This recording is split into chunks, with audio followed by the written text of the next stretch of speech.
Now, it is official that Ghana is on the verge of losing its key properties in UK if the country fails to cough up $140 million in judgment debt awarded to all traders trafigura. Ghana's High Commission building, which provides visa and other services in the UK, the High Commissioner's residence, the Ghana International Bank building, and other properties have all been attached and stand the risk of being sold if the amount is not paid. But how did we get here? Head of our Legal Affairs Desk, Richard Kwajo will be joining us with details of that particular story. And we'll bring you more on that story. But let's bring you in with what the Volta River Authority has been saying today about the flooding incidents in the Volta region. Just before we get there, let's bring you an interaction that we've been having with the Deputy Attorney General, Alfred Tia, on this particular development where Ghana risks losing critical properties in the UK. He's been speaking to Elton Brobe on the program. There was representation from the state. This judgment was delivered in January 2021, before the current Attorney General assumed office as the Attorney General. And this particular case was fought, or the state was represented by an external solicitor. So that's the sole judgment against the Republic. But when we got to know that there was a judgment against the Republic, the AG took steps to speak to the Ministry of Finance for them to liquidate the debt, because it's a just debt. Now, the Ministry of Finance then entered into agreement with the judgment creditors as to how the state was going to pay this judgment debt of $140 million. Yes. A part of it was paid, but the state at a point in time reneged on its promise to go by the agreement. Why? For that, I cannot explain. Based on that, explain. It is the finance ministry that entered into an agreement, because normally Ghana is the finance ministry that pays all these debts. Then, having failed to do so, then the judgment creditor decided to execute the judgment.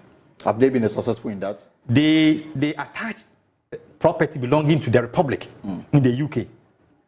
Then they sought to serve us with that process. Our external solicitor then filed a motion trying to set aside the process through which we were served with that process. Then the High Court in England said no, the service on us was properly made. So now the Ministry of Finance has been advised to once again approach the judgment creditors and make every effort to pay that money. I know that they are also in conversations with them. I don't know if they've reached an agreement, but I'm very sure that they'll reach an agreement so that that judgment debt could be paid. So as we speak, some of our property have been attached. A property in England has been attached already. Yes. And if we are not fast enough, we might lose it. Because if any property is attached and you don't pay the judgment debt, or you don't agree with the judgment creditor as to how you're going to pay it, then that judgment creditor will go to a legal process to have the property auctioned. Have you found out from the Ministry of Finance why they failed to do what they were expected to do? I have not done so, but I think along the line, as I said, there was no payment, and rightly so, the judgment creditor decided to execute the judgment. If I were in the shoe the judgment creditor, that was the same thing that I would have done. So our property is in danger of being taken over by this? If we are not able to settle the judgment debt. Definitely, but I can assure you that the Ministry of Finance, from my understanding, is making every effort to liquidate that debt. What?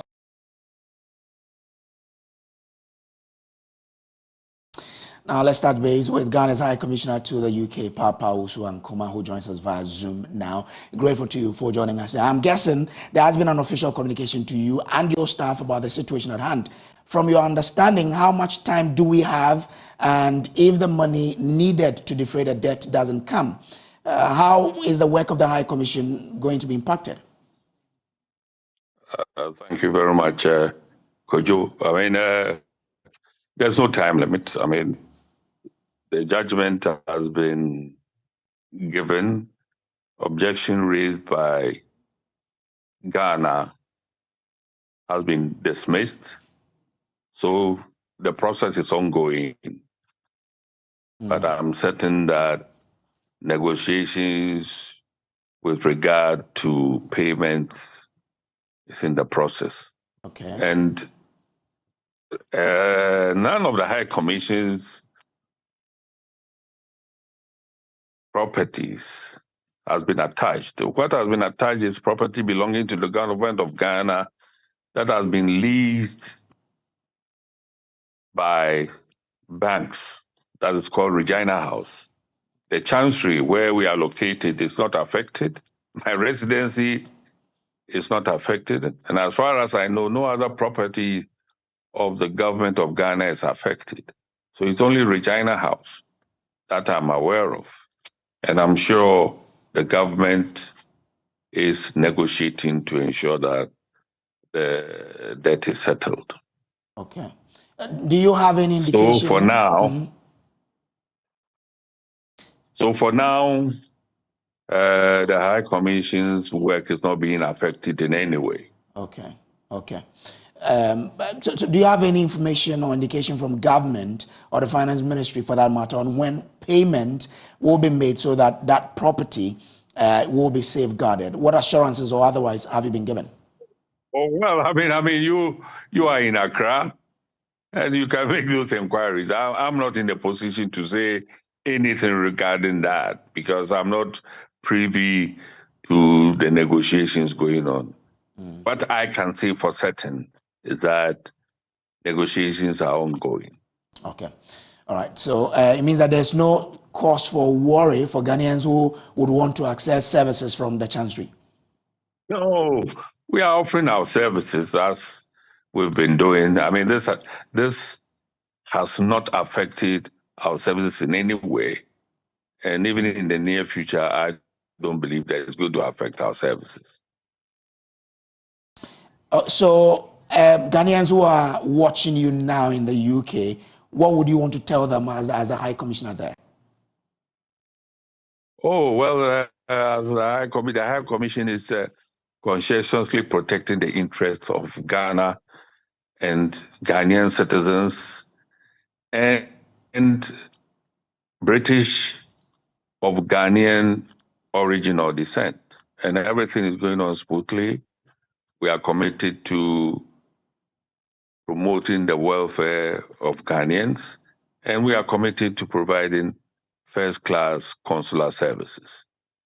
Okay. Papa, grateful for joining us this night, and all the best to you, sir.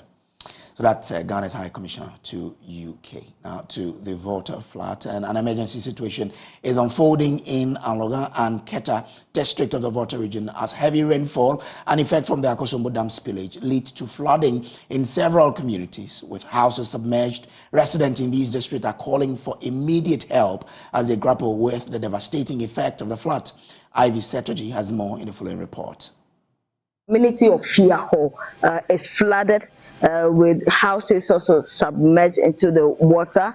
When we were coming, we realized that the road from Alakle Junction is also cut off. We managed to pass through, and also when you get to Achito, is also cut off. The Achito is cut off from Fiaho, so you have to park your car at the other side and then walk, or there is a particular car that cannot move from here to the other side because of the nature of the road transporting people. So this is what is happening. Schools are not in session for now because of the issue. A lot of people complain about this issue, the Mefe issue, the 3-ton issues, but here in Fiaho, the situation is also serious, but these people have not been in the news. So we are here to see what exactly is happening to the people of Fiaho and its adjoining communities. Fortunately, we are able to meet the country director for Pencils of Promise, who is going around with his team to monitor the schools, their schools. That's the Pencils of Promise schools in the region, especially in the southern parts, to see how the schools are faring. We have Mr. Freeman Goba here, who is the country director, to tell us more on what he and his team are doing. Thank you very much. As you said, this is devastating. Moving from Mepe this morning to Fiaho. In fact, when we were coming to Fiaho, we didn't realize that we're going to meet a situation like this because, as you said, it's not been in the news. When we got there, we had to struggle to pass through the water and come here. We have some communities that we are helping as an organization. There was schools in the North Tongu area, South Tongu area, and Fiaho here. As you can see, coming here, the whole school is flooded, actually. So there is no routes anywhere that you can get to the school. Schools are not in session. The whole community is flooded. The health implications that we are seeing in all the communities where KVIPs are flooded, cemeteries are flooded. As for education, we don't think in the next 6 months anything will be happening in our schools. So we need to be thinking through what we are going to do with these children that are stranded in the communities that we are in. The good thing is that Pencils of Promise, we've launched a $350,000 fund that we want to see what we can do immediately. The immediate needs that I've seen in some of the communities, water, drinking water, because all the water bodies are polluted, so people cannot drink, they can't even use it to bath. So that is one. The other need is food, cook food, because people don't have their pots and all that here. And as you can see, the whole area is flooded. We need help. First, the road leading to this area is cut off, so if the government can do something about the road, and then the health aspect of the whole area. Right, so the residents and people are hoping that something is done about the situation here, and attention is also drawn to this, that these people are also in a very serious situation. My name is Ivy Setoji, JoyNews, Fiaho. Over 36,000 persons in 3 regions continue to reel under the devastating impact of the spillage of Ghana's hydro dam in Akosombo. The Water Authority is defending its decision to undertake the exercise, insisting that consequences of not spilling would have had far-reaching effect on the dam and the country at large. At a press conference since the incident happened, the VRA's Deputy CEO in charge of services, Engineer Kenneth Arthur, insists the company did not sleep on the job. Whether VRA failed in its job or whether VRA slept at the switch, I don't think so. And if you listen carefully to the press briefing, which I read out, this event was quite unavoidable. And you would bear with me that prediction of weather is not an exact science. You could have an idea of what would happen, but in the midst of the event, that is when it will unfold to reality. VRA has a mandate to keep the water level up to safe levels, beyond which we stand the risk of dam break, which is an unimaginable event. That worst case, if VRA allows it to happen, it means that the impact would be far greater than what we have seen. So I'll say that VRA acted in right sense. We took all the necessary steps to make sure that the dam was not compromised. Answering questions on how much the Water Authority has spent so far on the disaster, Deputy Chief Executive in charge of Finance and Procurement at the VRA, Dr. Ebenezer Tego, revealed 9 million Ghana cedis has been spent so far on relief items to flood victims. VRA has committed to an amount of 20 million to be used to handle this. I must say that since the spilling started, there has been calls for procurement of things, and so it is something that is ongoing. But at the last count, I think we've spent about 9 million cedis towards the procurement of food items and all the things that has been done so far as was enumerated.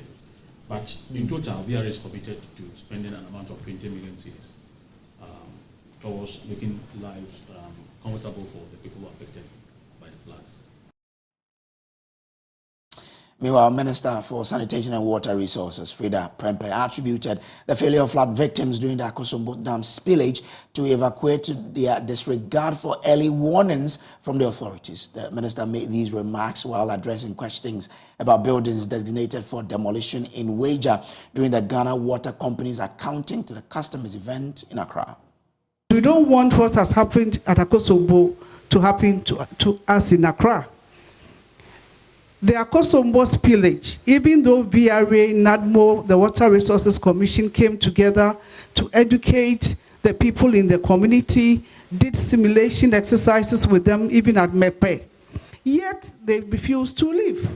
They didn't want to be evacuated. They stayed there till the end when we started spilling. Unfortunately, look at what is happening.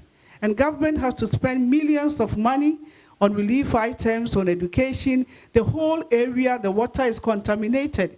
And what Ghana Water and Water Resources Commission would have to spend money, millions of money to treat the water before we can pass it through our pipes. So a stitch in time saves 9, but sometimes it's difficult to accept the situation.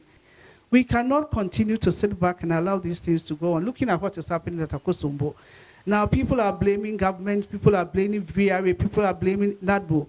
But these three institutions really did a lot of education right from January. Even in September, they were still talking to their people to move because there was a likelihood they were going to spill in the next week or two. And because of the rainfall patterns have changed, climate change, you cannot anticipate when it will rain. So even if they start spilling on a very gradual note, the rains will also fall and the dams will keep on coming up. Now, health authorities at Esojaman district of the Eastern region are alarmed over the high cases of bilharzia recorded during this year. In 2022, the bilharzia cases stood at 22 but has since jumped to 75, representing a 240% increase. The parasite that causes bilharzia enters the skin once individuals come into contact with contaminated water. We'll hear from the District Director of Health shortly, but first take a listen to a Member of Parliament for the area, Thomas Ampem-Dakun, expressing worry over the increment in bilharzia among the people.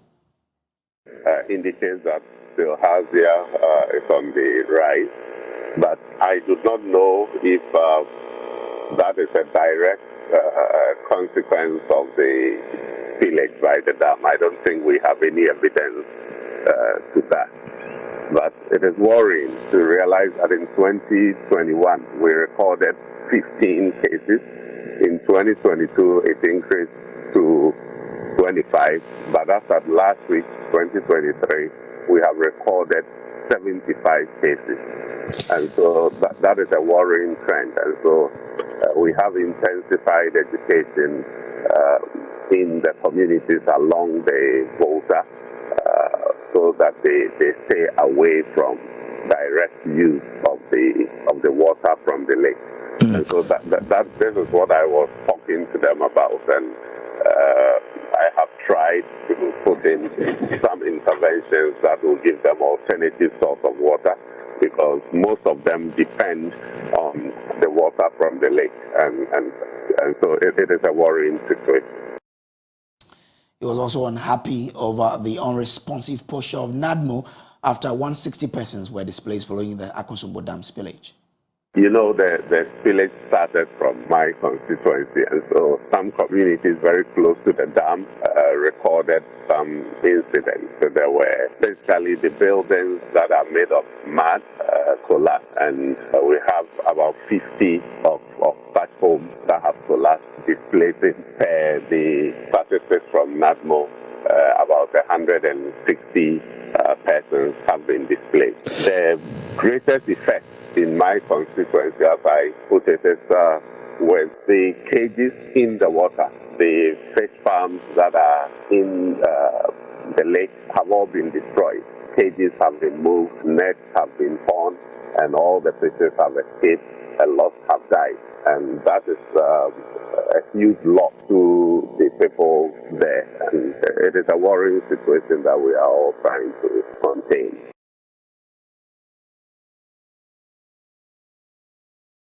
Now, moving on to other stories, the attention of Joy News has been drawn to fake infomercials circulating on social media that bear our logo and cloning of our anchors.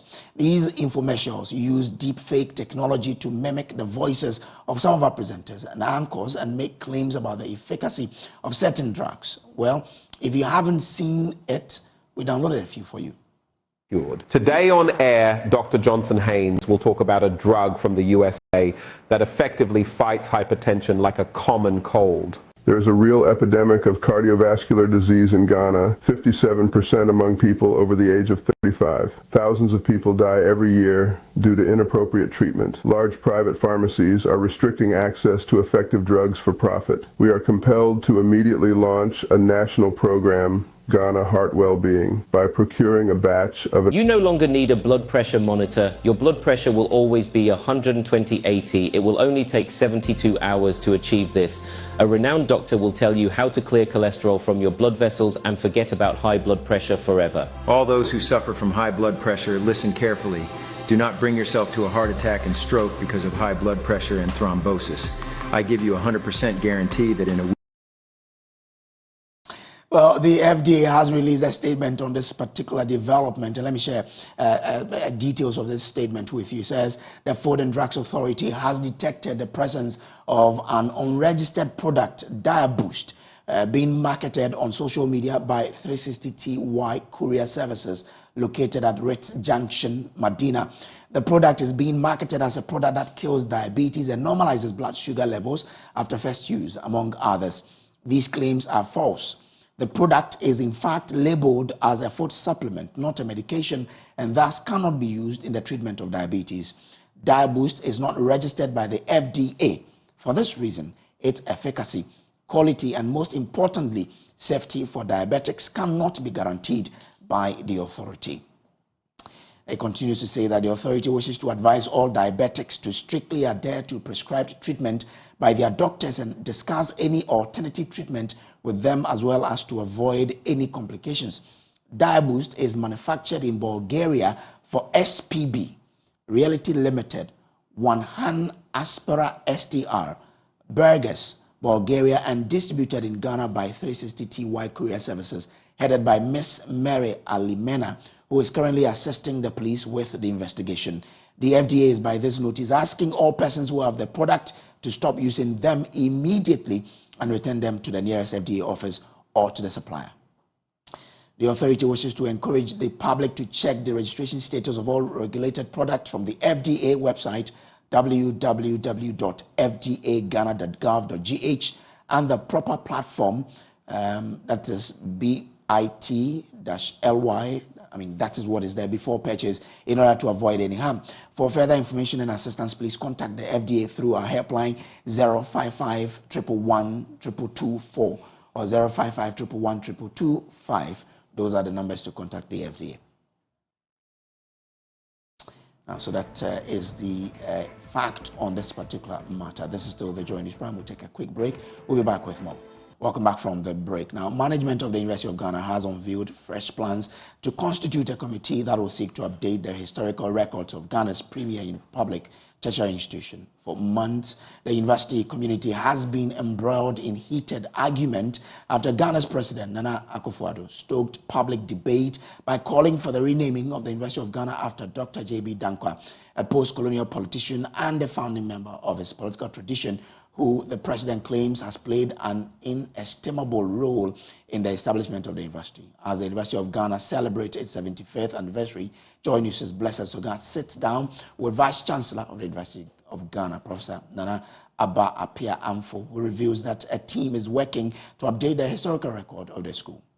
The University of Ghana has been pursuing a vision to become a world-class research-intensive university, and after 75 years of that journey, many continue to bear the torch that was lit back in 1948. One of the many personalities adding to the unique blend of the university's rich culture and history is Professor Nana Aba Apia Amfo, the first female vice-chancellor of the university, who I decided to engage as the school reflects on its role in nation building and development. You're right. I'm just ending the second year of my tenure as vice-chancellor. It's been an interesting journey, never a dull moment when you are dealing with the University of Ghana. And you know, I came into office at a very interesting time when we had the first female chancellor, the first female chair of council, and then we got the first female vice chancellor. And I must say that it's also sent a very good signal for many young women out there, right? The Center for World University Rankings in its 2023 ratings places the premier university on top of the League of Universities in Ghana and second to Nigeria's University of Ibadan in the West African sub-region.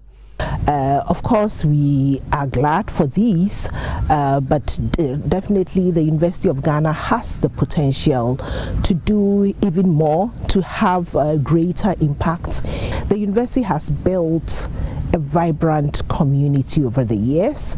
Its alumni, its students, its staff, a faculty. And when you are talking about the University of Ghana, everybody is interested in the University of Ghana. As the university marks a milestone, Ghana's President Nana Addo Akufo-Addo is amongst many who have called for deep introspection and acknowledgement of the selfless dedication of individuals who have contributed to the establishment of the university. According to the President, it will be wholly appropriate to describe post-colonial politician and founding member of his political tradition, Dr. Joseph Boakye Dankwa, as the founder of the University of Ghana. It would be wholly appropriate and not at all far-fetched to describe Joseph Boakye Dankwa as the founder of this university, a fact which on the 75th anniversary of its existence should be vividly recalled by all of us who have been and are the beneficiaries of his work. The comments of the President stoked debate amongst the university community. I put this across to Professor Amfo, who disclosed to me that a committee will be constituted in the coming days to accurately capture and reflect the roles many individuals may have played in aiding the cause of the university. And actually we are in the process of commissioning, a team to update that, right? Including Dr. What the President was advocating for was for a renaming of the university after him, but that's something which is really, subject to a huge debate. There are various ways in which we acknowledge people who have contributed to the establishment of the university, and we have a whole avenue named after J.B. Dankwa. That's the major avenue in this university. We've seen CK Tedam, we've seen it with other public institutions. The University of Ghana, some say, does not represent an icon that will inspire, the university community. Of Ghana, how about naming it after represents the nation. It represents the nation, and this is a brand which is well known all over the world all of these years. It's representative of the nation, and that is it. And former NPP General Secretary, the late Kwadwo Osuafriye, was popularly known as a John, once made a statement, quote, "Fear delegate," in reference to how delegate can smile in pretense toward an aspirant, take his gifts, and assure him of their vote, only to vote against him in the end. Fear delegate has since become a famous statement, especially during internal party elections in Ghana. Ahead of the MPP presidential primaries coming up on November 4, JoyNews will be talking to delegates across the country to find out what influences their choices of a candidate to vote for. Upper East Regional Correspondent Albert Sore has been speaking to some delegates in Bogatanga and has come through with this report. The donation of the 140 pairs of sandals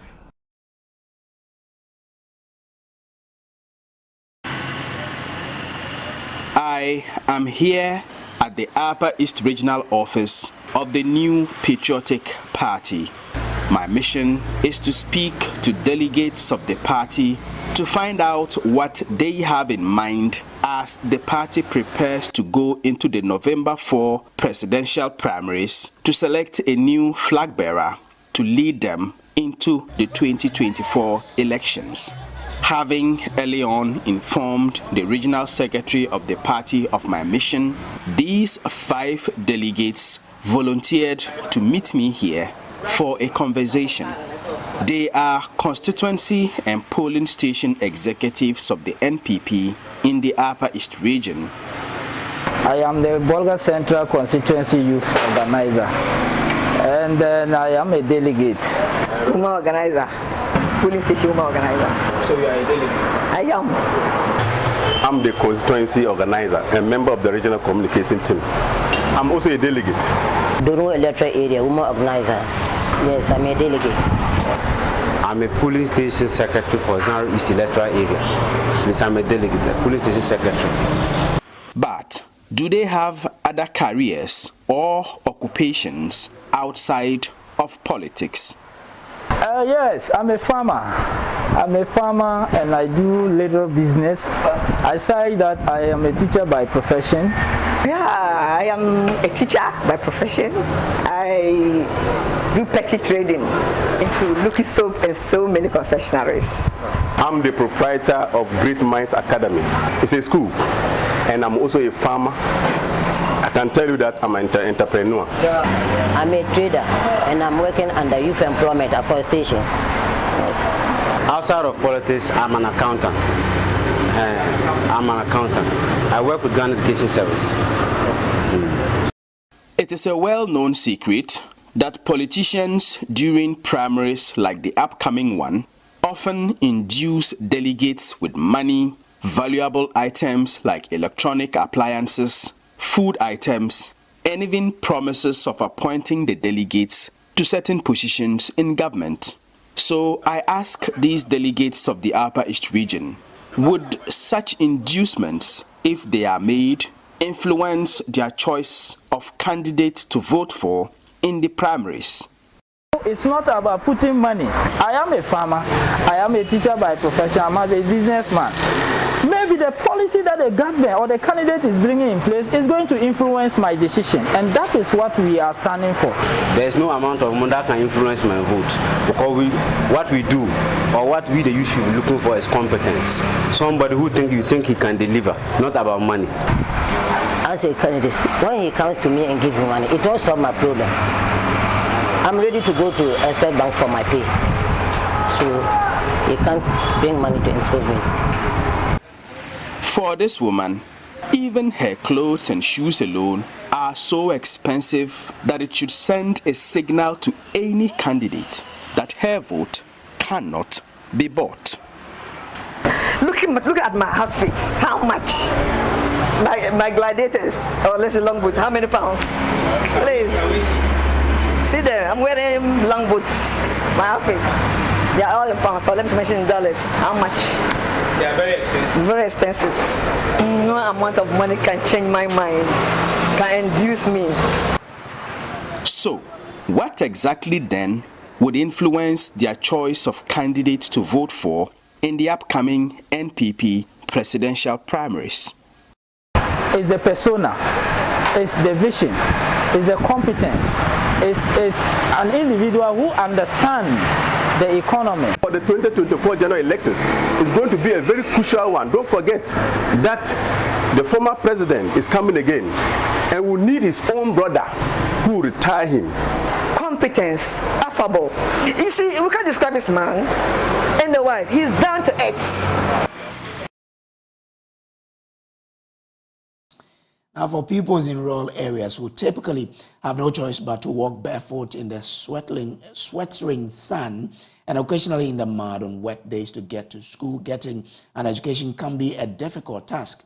Well, pupils of Siru DA Primary School in the Wa West of the Upper West region no longer have to endure this hardship thanks to Horseman Shoe Company Limited for donating sandals to the entire school.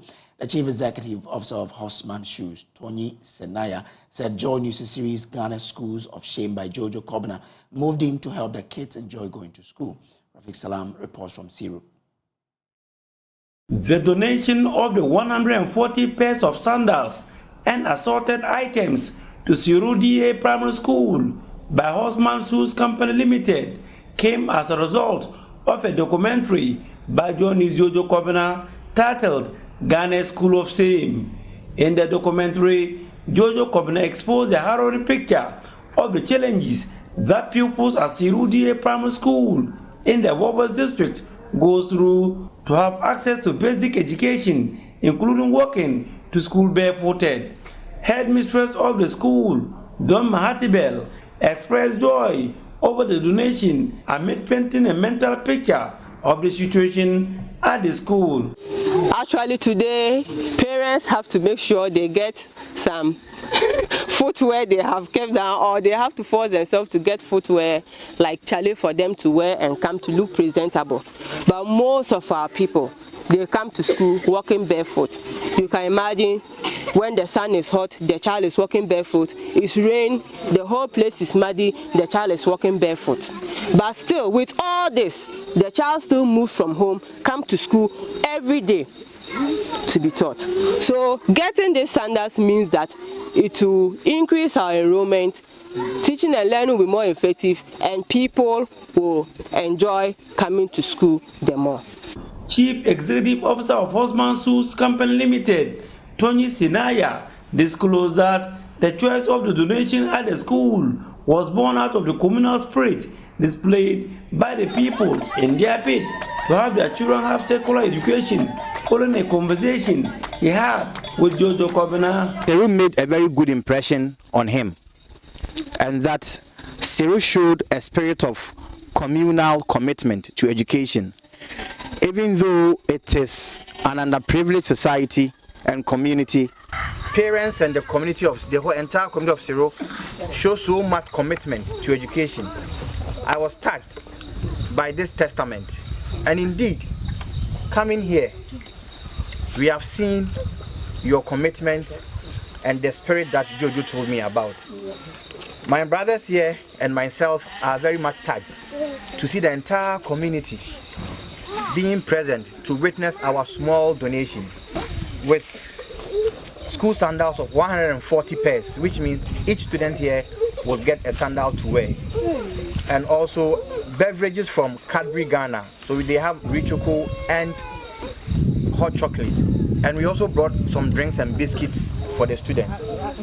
It is just our token to encourage the community, and most importantly, the students, that even though we may be hiding somewhere in Siru, a village in the Wa district, Wa West district, people are watching, and we all feel a part of this community, because indeed we are all one people.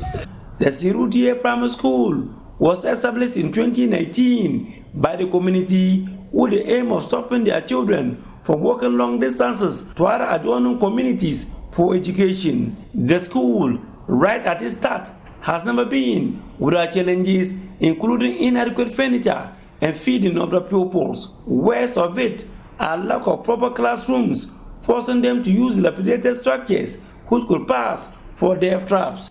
The community, the PTA, the SMC, we are doing our best. We contracted school farms, we contribute foodstuffs, then some small amount of money to buy perishable goods, but our contribution is just not enough. As you can see, most of them are just farmers, and they are into small-scale trading and businesses. So we do our best, but our best is not just enough.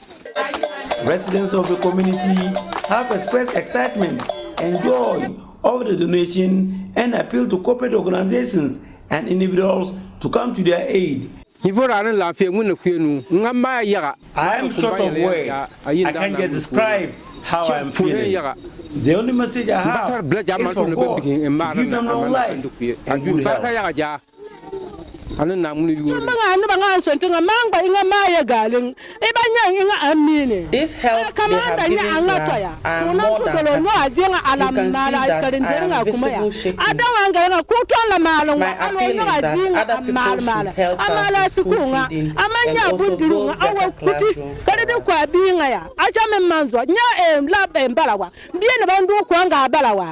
for the Chief Executive Officer of Horseman Shoes Company Limited, the donation won't be the last. To us, it was something, a small gesture that we were coming to do, but it meant a lot to the community, and it gives us a sense of fulfillment and pride. And I'm sure it will spur us more on to do more. We may come back to this community, or we may look at other communities. So yes, we are very privileged that the way they received us, and we are very grateful for that. Reporting for JoyNews, Rafik Salam, Zero. And here in Accra, I am Samuel Kojo Brace. We'll take a quick break. We'll be back with Showbiz. Welcome back. Let's do Showbiz now. And the ever beautiful Noella Carriale is here. Hi, Noella. Hi, Kojo. How are you? I'm well. How are you? You look sweet, huh? Thank you. Like your dress. Thank you. Like your, is that an eyelash? Is that how you call it? Yeah, it's my eyelash. And then your hair. Oh, yeah, my hair. Oh, shouts to Pev's hair pot on Greater Estate, 10th Avenue. She did it for me, so shouts to her. When my wife comes to town, I'll take her there. But anyway, let's talk about rapper Edem. He was on Showbiz A to Z over the weekend, and they had a beautiful conversation. Okay. You should go listen to it when you know the news is done. And one of the things he spoke about was about Gamro. He described Gamro as a bogus institution, and for him, he says we are in an era of technology, and that affords them a solution and an opportunity to pay artists what they do. Personally, I don't care what anybody thinks, but I think that we are in an era where there are solutions for royalty collection everywhere in the world. So the government should be looking in those directions. And if you think you don't have the patience, join ASCAP, join CSAC, don't wait. Because you are going to have to leave a legacy for your kids. And the Bible says a good father leaves legacies and properties for his child. And so, whilst we are working on Gamro, the world is in a new era of technology. Nobody can be making excuses of we find it difficult to track or to find out. And then, if there is any media mafia who is also sitting on top of things so that they don't pay royalties for music being played. I know it doesn't work in Ghana. We are all Christians, but God never touches in our leaders not all your Christians, heart. But may God touch your heart. And to my Muslim brothers, may Allah touch your heart. Yeah. Anyway, so it's all performances from the video as well, Mr. Easy. I mean, because of time, we can't play out everything. But yeah, that'd be all for Showbiz. Okay, and that's all for the bulletin. There's more news on myjoyonline.com. Up next is Prime Business with the ever beautiful Emma Davis. Please be good. Have a good time.